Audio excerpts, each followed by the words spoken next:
Assalamualaikum warahmatullahi wabarakatuh. Saya Stephen Pacific dengan NIM 236600126 kelas D dan rekan saya.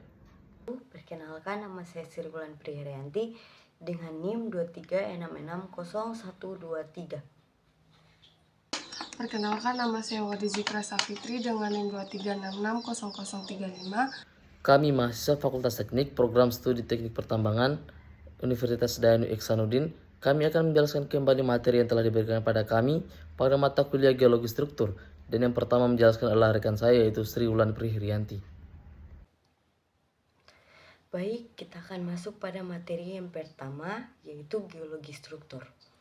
Geologi struktur merupakan cabang ilmu geologi yang mempelajari bentuk dan susunan atau arsitektur kerak bumi serta perubahan bentuk batuan atau deformasi yang diakibatkan oleh gaya geologi.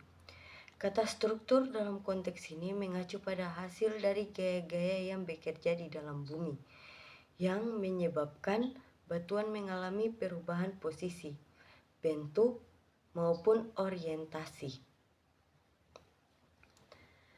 Struktur yang dimaksud bisa berupa bidang, garis, permukaan, atau tubuh batuan yang mengalami perubahan bentuk atau posisi akibat gaya-gaya endogen. Susunan geometris dari elemen-elemen ini menunjukkan adanya hubungan antara gaya deformasi dengan karakteristik batuan yang dikenainya. Beberapa definisi penting geologi struktur dari para ahli. Yang pertama dari Bangley. Pada tahun 1965, geologi struktur adalah ilmu yang mempelajari struktur individual kerak bumi seperti antiklin, siklin, sesar, dan lineasi. Yang kedua dari Spencer pada tahun 1977. Geologi struktur dibagi menjadi primer dan struktur sekunder, di mana struktur primer itu terbentuk bersamaan dengan pembentukan batuan, misalnya struktur sedimen, aliran lava, dan foliasi batuan metamorf. Sedangkan struktur sekunder itu terbentuk setelah batuan terbentuk akibat gaya-gaya seperti tekanan atau tegangan, misalnya sesar, lipatan, dan kekar. Tetapi saat ini geologi struktur difokuskan terutama pada struktur sekunder karena lebih mencerminkan pengaruh gaya-gaya tektonik yang telah mengubah batuan pembentukannya. Oke, selanjutnya cara mempelajari dan menganalisis struktur geologi dapat dilakukan dengan beberapa tahap, yaitu 1. Menginterpretasikan struktur batuan baik di permukaan maupun bagian dalam kerak bumi. Yang kedua, menganalisis arah dan besar gaya penyebab deformasi batuan. Yang ketiga, mengidentifikasi pola deformasi serta hubungan struktur batuan terhadap fenomena geologi lainnya.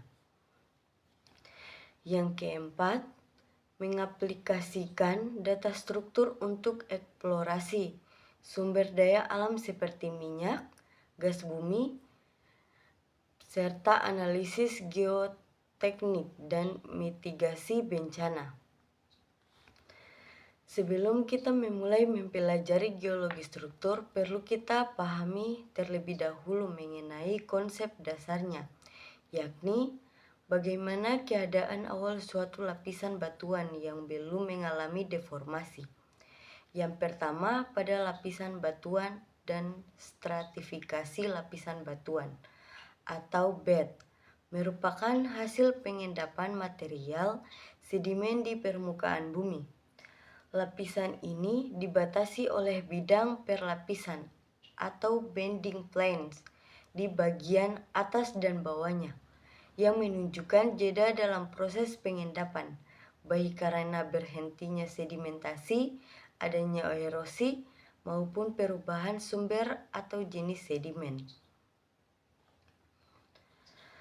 Biasanya, satu lapisan terdiri dari material yang relatif homogen dan mencerminkan satu periode pengendapan. Lapisan seperti ini umumnya dijumpai pada batuan sedimen dan juga batuan vulkanik, yang keduanya terbentuk di permukaan bumi dan mencatat kondisi lingkungan saat pembentukannya. Ketebalan lapisan sangat bervariasi, dari yang sangat tipis hingga puluhan meter. Bidang perlapisan terbentuk karena adanya perubahan komposisi atau ukuran butir dan berfungsi sebagai batas antar episode pengendapan. Istilah lain yang sering digunakan dalam geologi adalah bending atau penyusun lapisan dan bandit atau lapisan. Struktur-struktur seperti graded bending dan cross bending menunjukkan pola pengendapan yang khas dan penting dalam interpretasi geologi lapangan. Geometri lapisan yang paling sederhana adalah lapisan paralel dan memiliki ketebalan seragam. Namun, di lapangan kenyataannya bisa sangat kompleks, dengan ketebalan dan arah lapisan yang bervariasi akibat pengaruh struktur geologi seperti lipatan atau besar ketidakselarasan. Ketidakselarasan atau unconformity adalah gangguan dalam rekaman stratigrafi yang terjadi karena tidak adanya sedimentasi atau karena terjadinya erosi dalam suatu jangka waktu geologi. Ketidakselarasan menunjukkan adanya jeda waktu yang signifikan dalam pembentukan batuan. Jenis-jenis ketidakselarasan yaitu diastema, paraconformity, disconformity, unconformity. Semua jenis ini mencerminkan kondisi geologi yang tidak kontinu, yang sepenting untuk analisis sejarah geologi suatu wilayah. Yang kedua, hukum Steno. Pada tahun 1638 sampai 686, Nicholas Steno merumuskan beberapa aturan dasar untuk membantu memahami batuan dan berbagai objek yang terkandung di dalamnya. Di antara beberapa prinsip tersebut, terdapat 3 prinsip yang masih tetap berlaku hingga sekarang, yang dikenal dengan prinsip Steno. Prinsip pertama adalah prinsip superposisi, yaitu dalam satu rangkaian lapisan batuan yang belum terganggu, lapisan yang lebih tua berada di bawah, sedangkan yang lebih muda berada di atas. Jika urutan ini berubah, maka kemungkinan besar telah menjadi deformasi seperti lapisan atau patahan. Prinsip ini sangat penting untuk menentukan urutan waktu relatif dalam pembentukan batuan sedimen dan vulkanik. Yang kedua, prinsip initial horizontality. Prinsip ini menyatakan bahwa semua lapisan batuan awalnya diendapkan dalam posisi horizontal. Jika saat ini ditemukan miring, vertikal atau bahkan terbalik, maka lapisan tersebut telah mengalami gangguan geologi setelah pengendapannya, seperti tektonik atau intrusi magma. Dengan prinsip ini, geologi dapat menafsirkan derajat deformasi dan sejarah struktur geologi di suatu daerah. Yang terakhir, prinsip lateral continuity, yaitu material sedimen pada awalnya diendapkan secara meluas dan menerus ke segala arah sampai dibatasi oleh suatu rintangan. Oleh karena itu, jika ditemukan lapisan yang terputus, bisa diasumsikan adanya erosi atau gangguan lain setelah pengendapan. Prinsip ini juga digunakan untuk menghubungkan lapisan-lapisan batuan yang kini terpisah di permukaan bumi, dan untuk merekonstruksi keadaan awal sebelum deformasi. Baik, sekarang kita akan masuk pada materi kedua, yaitu geometri unsur struktur. Secara umum, struktur batuan adalah bentuk dan kedudukan batuan yang terlihat berdasarkan proses terjadinya atau genesanya. Terdapat 3 macam struktur batuan, yaitu 1. Struktur primer, yaitu gejala struktur yang terjadi pada saat pembentukan batuan. Contohnya bidang perlapisan. Struktur sedimen silang siur, triple marks, mud card, flood card, road card, stromatolite, unsulformite, dan lain-lain. 2. Struktur sekunder adalah struktur yang terbentuk setelah batuan mengalami pembentukan dan konsolidasi sempurna. Struktur ini muncul akibat pengaruh tegasan seperti kompresi atau peregangan yang bekerja setelah batuan terbentuk. Struktur sekunder umumnya lebih mudah dikenali jika batuan memiliki struktur primer yang jelas, seperti lapisan horizontal hasil pengendapan. Jika lapisan ini ditemukan dalam posisi miring atau tidak horizontal, maka diasumsikan telah terjadi deformasi. Contohnya, struktur sekunder meliputi lipatan, sesar, kekar, cleavage, dan foliasi yang akan menjadi fokus utama dalam pembahasan mata kuliah ini. Yang ketiga, struktur penekontemporer, yaitu gejala struktur yang terbentuk setelah pengendapan batuan. Namun, batuan belum mengalami konsolidasi, contohnya slam turbidite. Struktur primer. Struktur primer adalah struktur yang terbentuk saat batuan terbentuk, terutama pada batuan sedimen. Struktur ini bersifat non-tektonik karena tidak dipengaruhi oleh gaya geologi setelah pembentukan. Contohnya, struktur primer meliputi bidang perlapisan, mudcard, triple mark, salt mark, dan vesicles.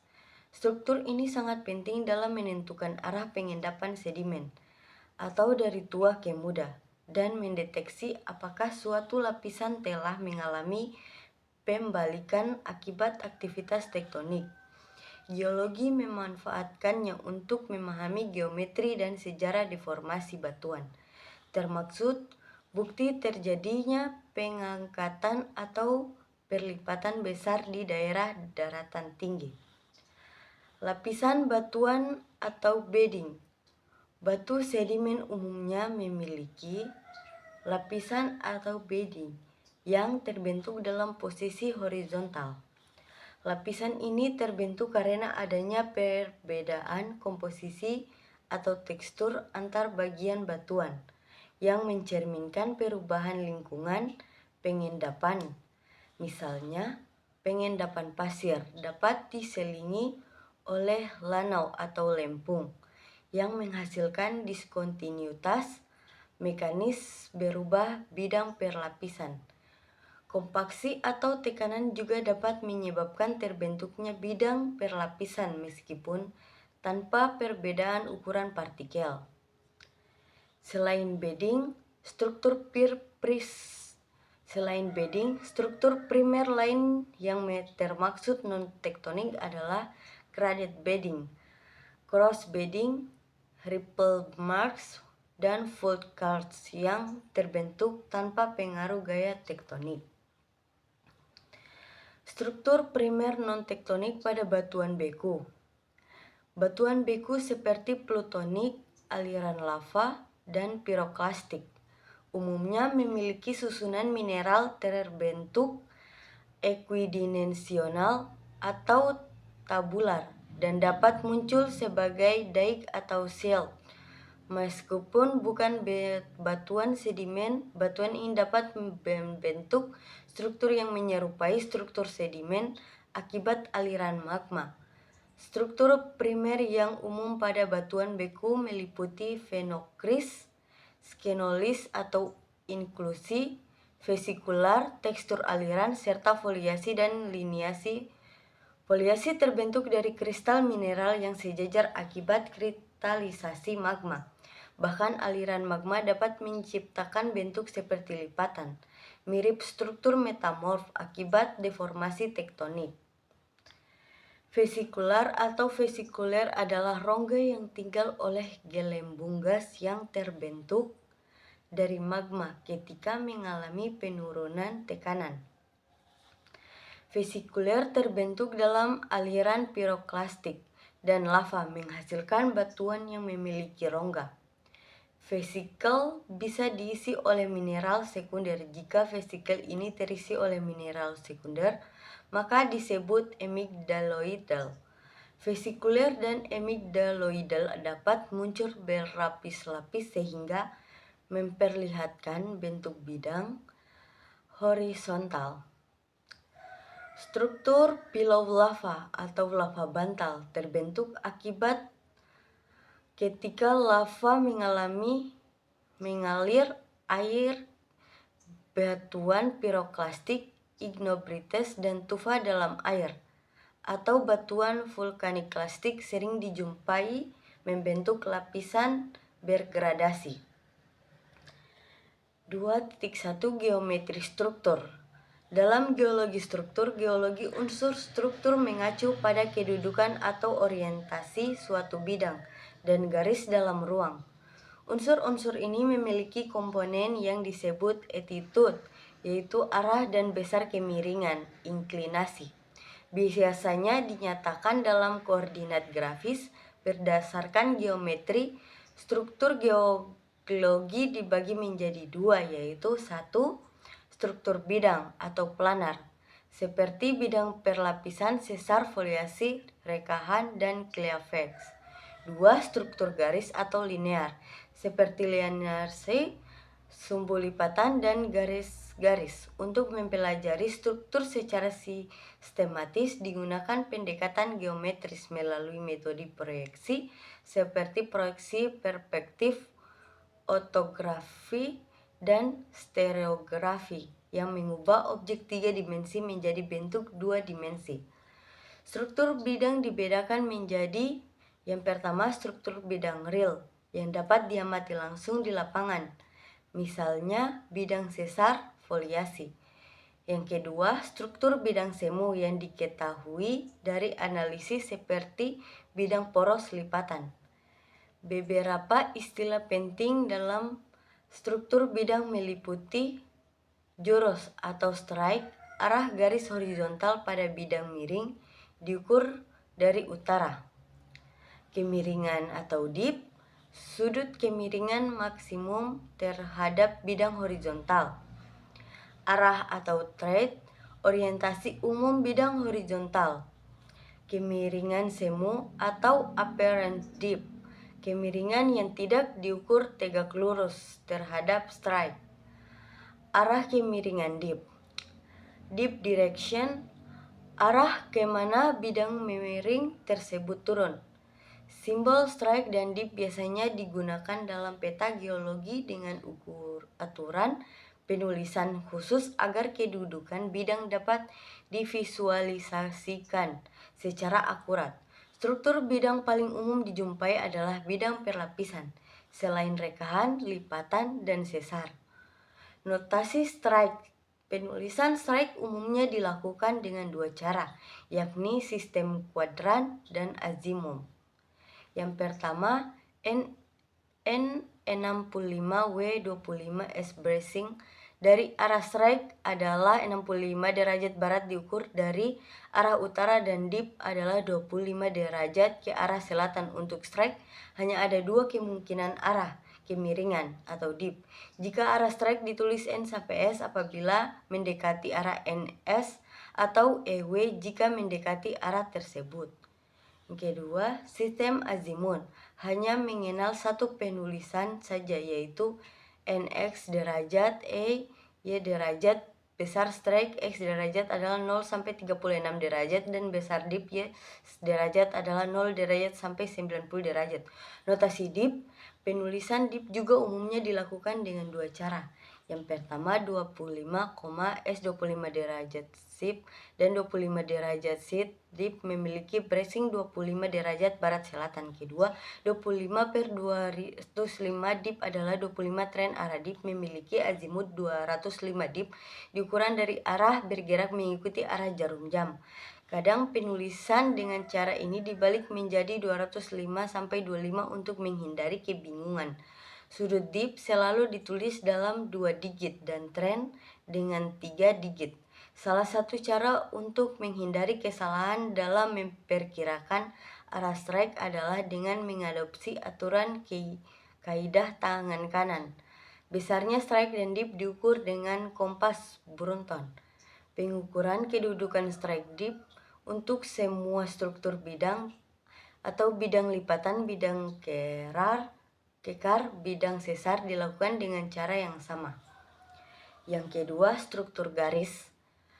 Struktur garis adalah unsur geometri berupa himpunan titik-titik yang membentuk garis, baik lurus maupun lengkung. Dalam geologi, struktur garis menggambarkan orientasi dan arah fitur linear yang muncul akibat proses geologi.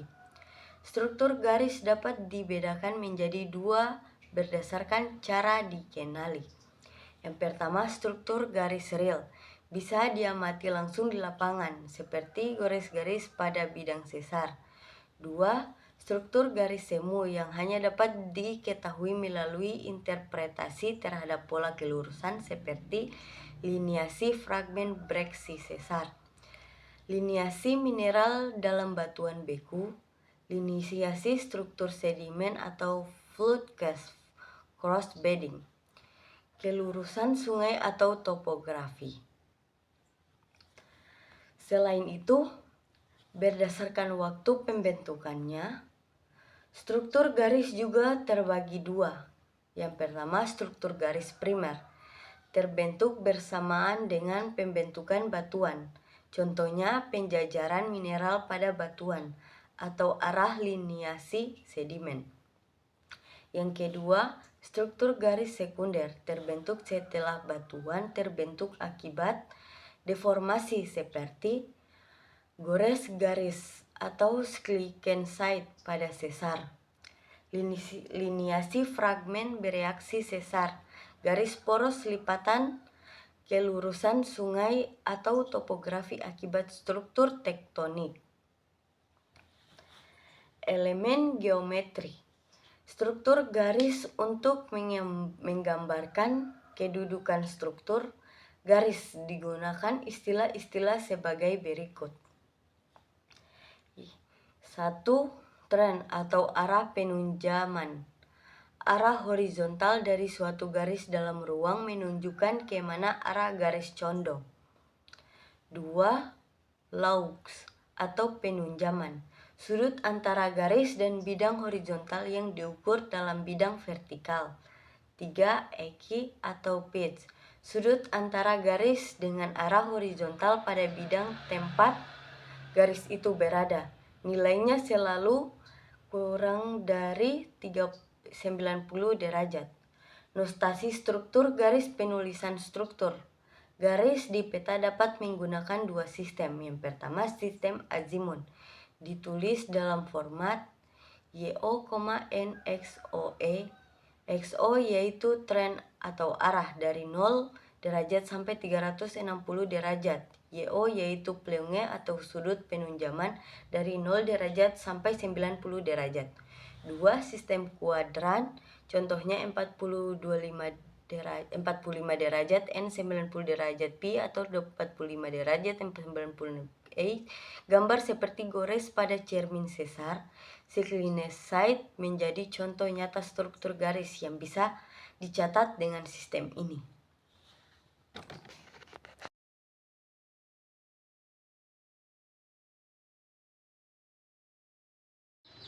Baik, di sini saya akan menjelaskan PPT keempat yang berjudul deformasi batuan.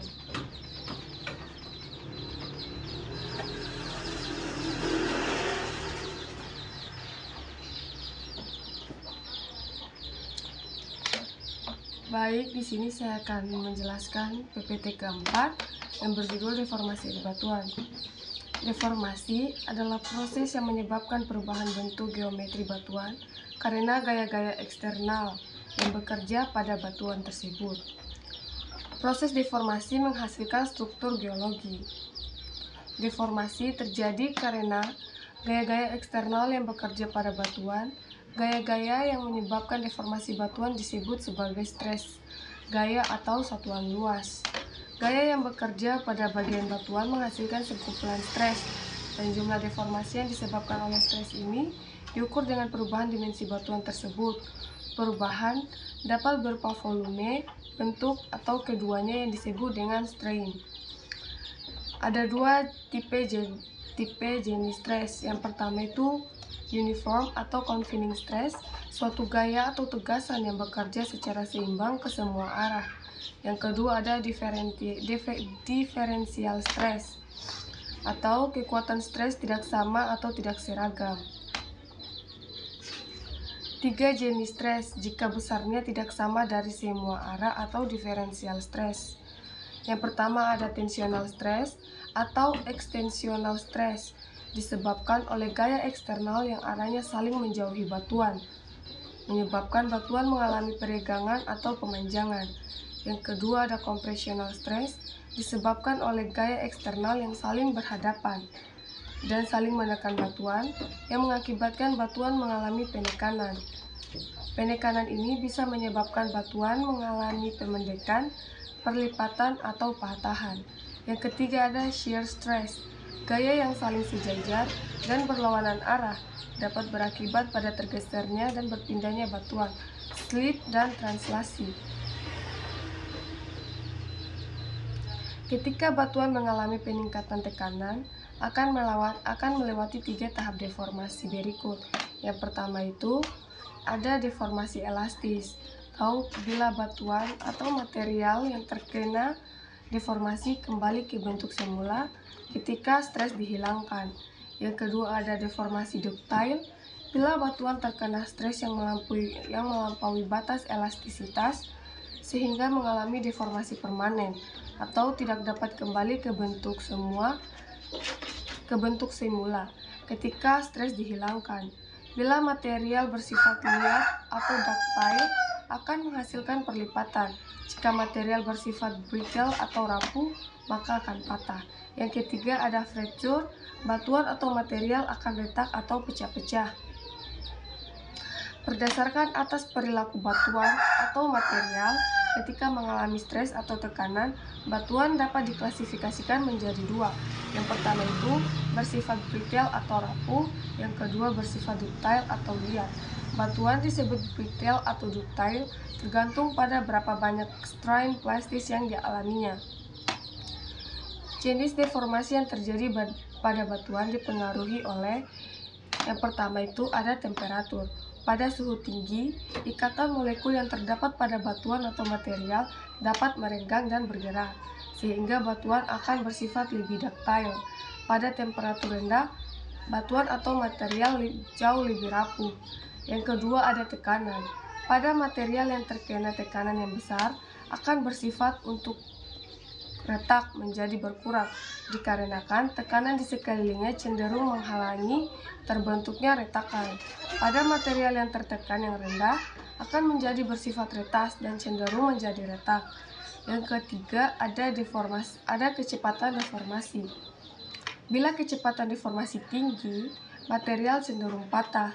Jika deformasi terjadi perlahan, maka lebih banyak waktu bagi individu atom untuk bergerak, sehingga batuan cenderung lebih ductile. Yang keempat ada komposisi batuan. Batuan yang didominasi oleh mineral seperti olivine, feldspar sangat rapuh, sedangkan mineral lempung, nika, kalsit lebih ductile.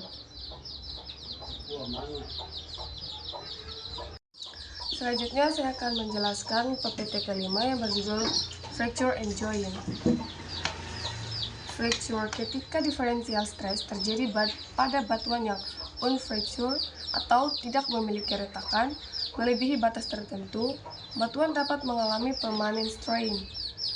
Dalam rezim deformasi brittle, batuan akan mengalami deformasi dengan mengalami retakan atau fracturing. ketika mencapai batas plastisinya. Deformasi brittle dapat membentuk fracture, dan tanpa fracture, frictional deformation, tanpa pembentukan rekahan, biasanya terjadi pada batuan sedimen yang terkonsolidasi buruk. Dalam batuan sedimen tersebut, frictional slip terjadi di sepanjang batas butiran. Ruang pori memungkinkan bagi butiran untuk bergerak relatif terhadap butiran di sekitarnya. Gesekan pada butiran batuan disebut frictional sliding.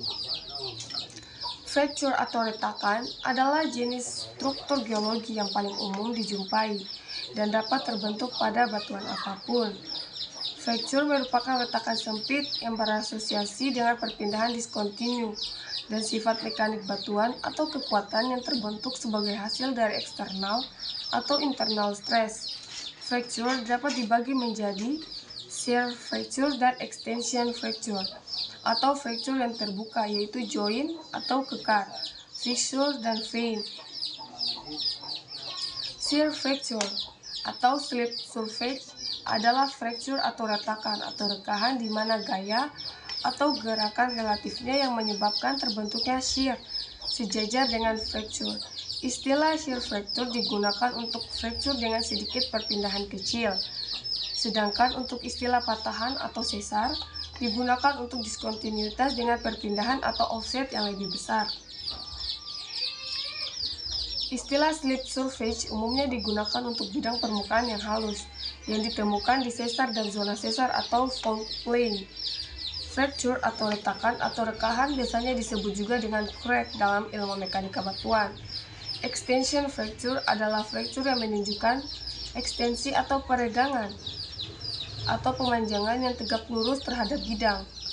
Fracture atau retakan yang tidak mengalami pergeseran atau perpindahan terlalu kecil sehingga tidak dapat terlihat dengan mudah atau perpindahannya dapat diabaikan disebut dengan kekar join. Namun terkadang jika diteliti lebih cermat, join atau kekar sebagian besar memiliki perpindahan ekstensional. Karena itu, kekar atau join sebagian diklasifikasikan sebagai extension fracture. Jika extension fracture dapat diisi oleh fluida, air, hidrokarbon, gas atau magma atau mineral, maka disebut dengan istilah fissure. Extension fracture yang terisi oleh mineral disebut dengan vein. Ketika diisi oleh magma, maka disebut sebagai dike atau shield. Fracture atau retakan yang terekspor di permukaan biasanya jumlahnya sangat banyak sehingga dapat menghantarkan fluida dan sangat penting dalam bidang konstruksi karena keberadaan fracture sangat mempengaruhi kekuatan batuan. Retakan atau kekar yang terbuka disebut sebagai rekahan atau fissure. Rekahan juga sangat penting dalam mineralisasi karena retakan yang terbuka atau disebut rekahan biasanya terisi oleh vein. Beberapa mineral berharga misalnya emas terbentuk dalam vein. Join atau kekar yang memiliki bukaan juga sangat penting bagi ahli geologi dan perminyakan. Struktur geologi dapat menjadi perpindahan hidrokarbon dan kekar atau join sangat tidak diharapkan terhadap pada caprok hidrokarbon.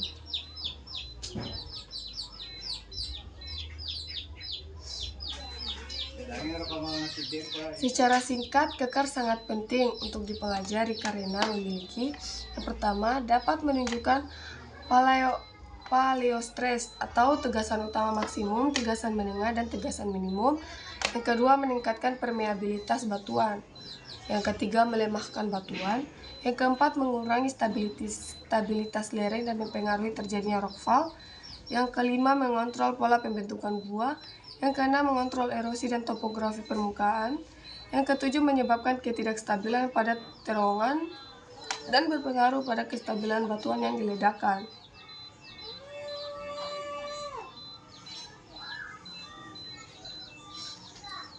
Dalam bidang mekanika fracture, umumnya medan perpindahan atau displacement fracture atau crack diklasifikasikan menjadi 3 mode yang berbeda. Mode pertama adalah mode bukaan atau extension, di mana perpindahannya tegak lurus dengan dinding retakan. Mode kedua, mode geser atau sliding mode, merepresentasikan slip atau shear yang tegak lurus terhadap bagian tepi crack. Dan mode 3 atau tearing mode termaksud dalam slip paralel. Dengan bagian tipik crack mode 2 dan mode 3 terjadi, ada bagian yang berbeda dari shear fracture yang sama.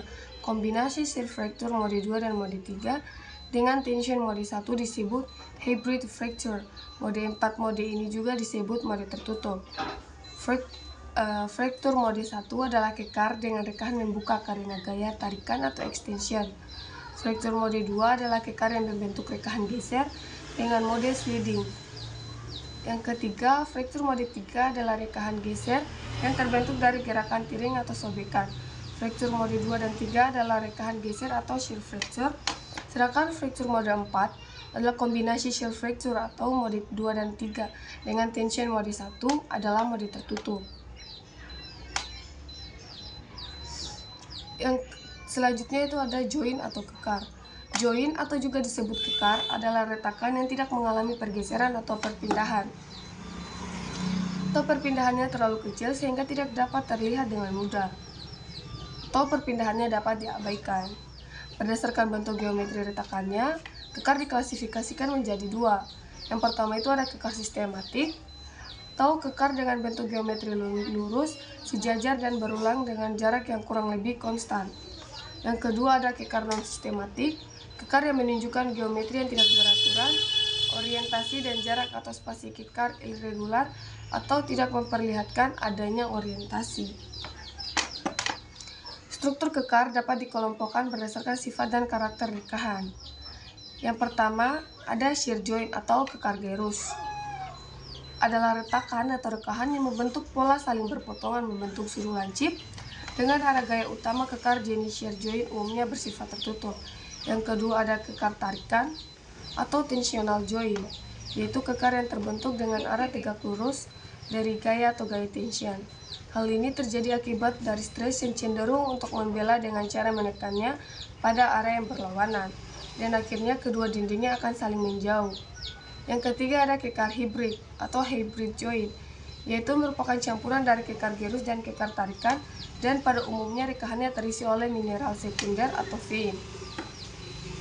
Kekar gerus itu memiliki ciri-ciri di lapangan, biasanya bidangnya licin, memotong seluruh batuan, memotong komponen batuan.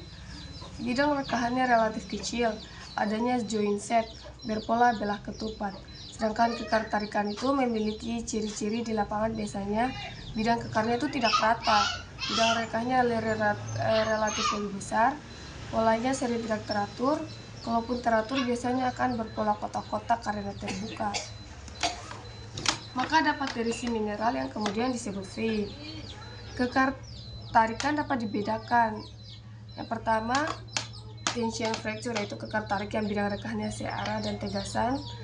Dan yang kedua ada release fracture, yaitu kekar tarik yang terbentuk akibat hilangnya atau pengurangan tekanan orientasinya tegak lurus terhadap. Baik, saya akan melanjutkan kembali materi yang telah dijelaskan oleh rekan saya, dan saya akan menjelaskan materi tentang lipatan. Lipatan adalah merupakan hasil perubahan bentuk atau deformasi dari suatu batuan yang ditunjukkan dengan lingkungan atau kumpulan dari lingkungan yang berbentuk akibat dari stres pada batuan. Pada umumnya, unsur yang terlibat di dalam lipatan adalah struktur bidang, misalnya bidang perlapisan atau foliasi. Lipatan merupakan gejala yang penting yang mencerminkan sifat dari deformasi, terutama gambaran geometrinya, berhubungan dengan aspek perubahan bentuk atau distorsi dan perputaran rotasi. Lipatan terbentuk bila mana unsur yang telah ada sebelumnya berubah menjadi bentuk bidang lengkung atau garis lengkung. Perlipatan adalah deformasi yang tak seragam yang terjadi pada suatu bahan yang mengandung unsur garis atau bidang. Walaupun demikian, suatu deformasi yang menghasilkan lipatan pada suatu keadaan tidak selalu demikian pada kondisi yang lain. Suatu massa batuan tidak mempunyai unsur struktur garis atau bidang, tidak menunjukkan tanda perlipatan. Perlu juga dipertimbangkan bahwa suatu unsur yang sebelumnya terbentuk lengkungan dapat berubah menjadi bidang atau garis lurus, atau suatu unsur dapat tetap sebagai struktur bidang atau garis lurus setelah terjadinya deformasi. Geometri lipatan. Secara geometri, suatu lipatan dapat dideskripsikan sebagai suatu permukaan bidang lengkung yang tunggal. Bentuk suatu lipatan sangat beragam, dari yang sederhana sampai yang sangat rumit, yang sulit dideskripsikan secara terinci. Untuk kegunaan praktis, di samping metode matematik, dipakai metode deskriptif lain seperti pembuatan kontur struktur dan sebagainya. Sebagai penyederhanaan, suatu lipatan dapat dianggap sebagai suatu bentuk permukaan yang silindris dengan sumbu lipatan sebagai kerangka permukaan tersebut, dan unsur-unsurnya dapat ditunjukkan pada suatu penampang profil lipatan. Beberapa titik profil permukaan lipatan. 1. Hinge point titik, maksimum perlengkungan pada lapisan yang terlipat. Crest titik, titik tertinggi pada lingkungan. Trough titik, terendah pada lingkungan. Pada gambaran 3 dimensi, tempat kedudukan dari hinge point pada suatu permukaan lipatan akan berupa garis yang disebut sebagai hinge line atau sumbu dari lipatan, fold axis. Unsur-unsur lipatan yang umumnya dapat dideskripsikan kedudukannya diantaranya adalah fold axis, sumbu lipatan atau hinge lines, garis maksimum pelengkungan pada suatu permukaan bidang yang terlipat. Axial plane atau bidang sumbu, bidang yang dibentuk melalui garis-garis sumbu pada satu lipatan. Bidang ini tidak selalu berupa bidang lurus planar, tetapi dapat melengkung. Lebih umum dapat disebut dengan sebagai axial surface. Fold limb atau sayap lipatan secara umum merupakan sisi-sisi dari bidang yang terlipat yang berada di antara daerah pelengkungan hinge zone dan batas pelengkungan inflection line. Klasifikasi lipatan. Lipatan dapat diklasifikasikan dengan bermacam kriteria. Pada umumnya, klasifikasi ini didasarkan pada sifat yang terdapat di deskripsi unsur-unsur secara geometri seperti yang telah dibahas sebelumnya. Klasifikasi dan penamaan jenis lipatan umumnya juga secara tidak langsung akan mencerminkan sifat kejadian atau pembentukan lipatan secara tidak langsung dan mencerminkan sifat kejadian atau pembentukan lipatan tersebut dan jenis atau material yang terlibat. Misalnya lipatan yang ketat mencerminkan deformasi yang kuat. Lipatan sejajar atau paralel umumnya terjadi pada lapisan yang kompeten dan sebagainya. 1. Sudut antar sayap atau interlimb angle. Sudut antar sayap adalah sudut yang terkecil yang dibentuk oleh sayap-sayap lipatan dan diukur pada bidang profil suatu lipatan. Sudut ini mencerminkan sifat keketataan, tightness dari lipatan. Fluid 1964 membuat klasifikasi seperti sudut antar sayap.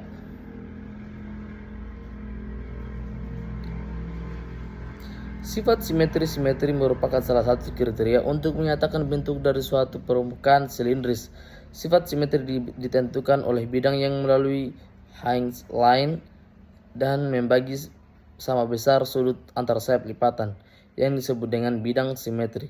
Lipatan ini disebut sebagai lipatan simetris, dan keseluruhan lipatan memiliki sifat simetri ortohomik. Suatu seri dari lipatan dikatakan simetri apabila masing-masing mempunyai sifat simetri dan mempunyai pola yang periodik. Dalam hal ini, bidang-bidang yang membatasi permukaan lipatan akan berupa bidang yang lurus dan saling sejajar, dan bidang yang melalui titik-titik batas pelengkungan inflection point akan tetap terletak di tengah bidang-bidang tersebut yang disebut sebagai median. Pada lipatan simetri, besaran amplitude dan panjang gelombang yang perbandingannya merupakan parameter untuk bentuk lipatan. 2. Kedudukan lipatan. Berdasarkan bentuknya, lipatan yang kemiringan bidang sayapnya menuju ke arah yang berlawanan disebut anticline dan synform.